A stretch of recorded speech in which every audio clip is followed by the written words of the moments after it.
Hey everybody, thanks for checking us out here once again on the Fwoosh. For today's installment of Throwback Thursday, we're going to be taking a look at Hasbro's Transformers G1 Galvatron figure.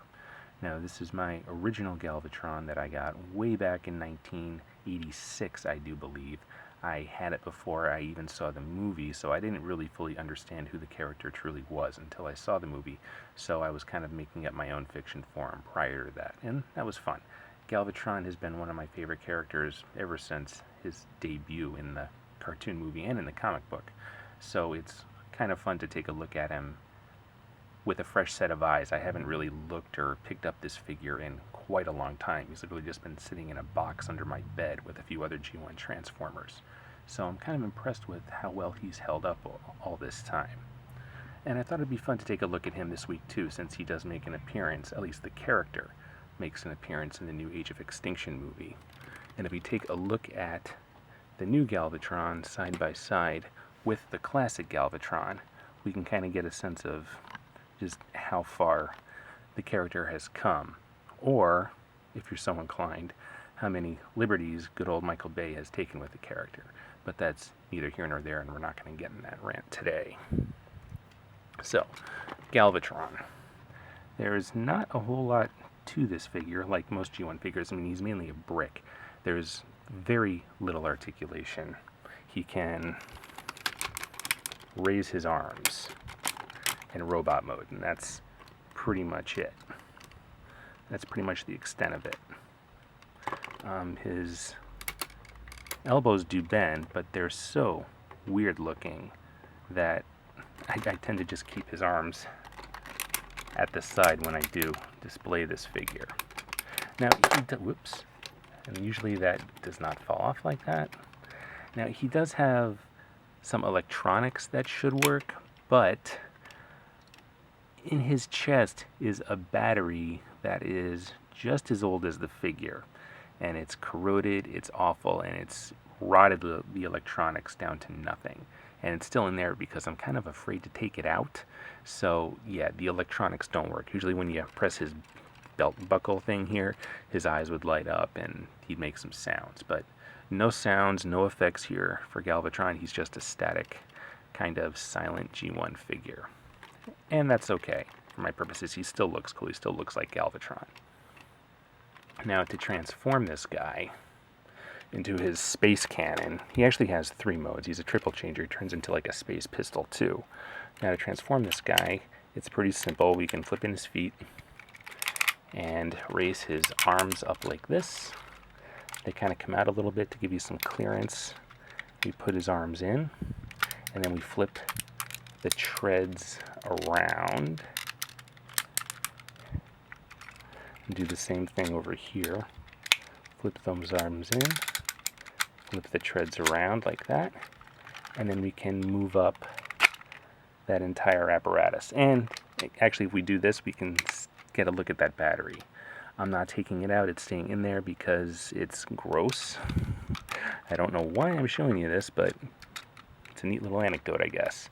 Okay, and when we move that whole apparatus up, we can then shift this thing down, and that kind of makes like a scope or something.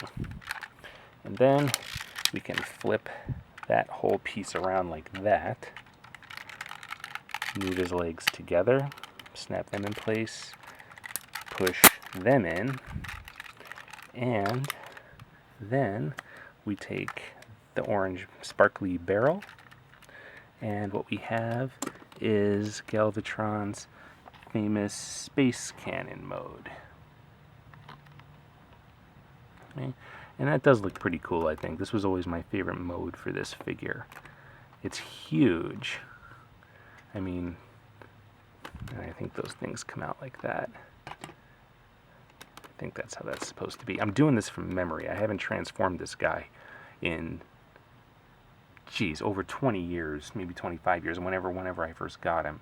And I don't have the instructions anymore, and I didn't look up any videos, so I just kind of did it from memory, and I'm impressed I got him as far as I have tonight. I think that is right. If it's not, I'm sure someone out there in good old Fwooshland will correct me. But it is pretty cool. And God, it almost looks like the new Galvatron. You can almost ride it. But yeah, this is the cannon that killed Starscream in the animated movie. And he's supposed to have a third mode, like a gun. And I know you can pull that down and you get a handle here, and again, he should make some sounds, but because my electronics are so shot, he's not going to. There's probably more to the transformation. I don't remember what it is. I'm not that concerned with it, because that mode was never a priority, since he never really changed into a gun in any of the fiction that I can remember. So long as I've got his robot mode and his cannon mode here, we're all good. And you'll notice the rub sign is permanently on the Decepticon logo. That's because it is so hot here today that I don't even have to rub the thing. It's just in perma reveal mode. Okay, then to change this guy back to his robot mode, pull his legs out, pull them apart, flip his feet around, his little black feet,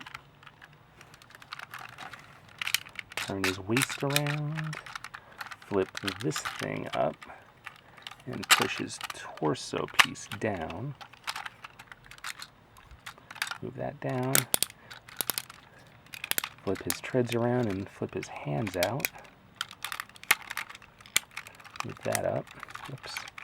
Looks like something here didn't. That should go behind his red belt buckle thing. Flip that around. Flip that around.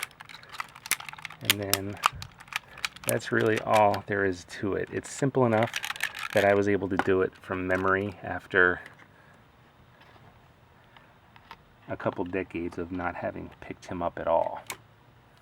And then his cannon, put that piece in there and it just fits on his arm like so. Okay. And this is one of those cases where the figure really didn't look like the character on the cartoon or in the animated movie, and that annoyed a lot of people. He was mainly purple in the cartoon, but here we only get his arms and the base of his cannon that are purple. His colors are actually closer to Megatron. We get a lot of grays and different shades of grays and blacks, in addition to just a little bit of purple. But that's okay. Let's see if we can get a close-up of his face here.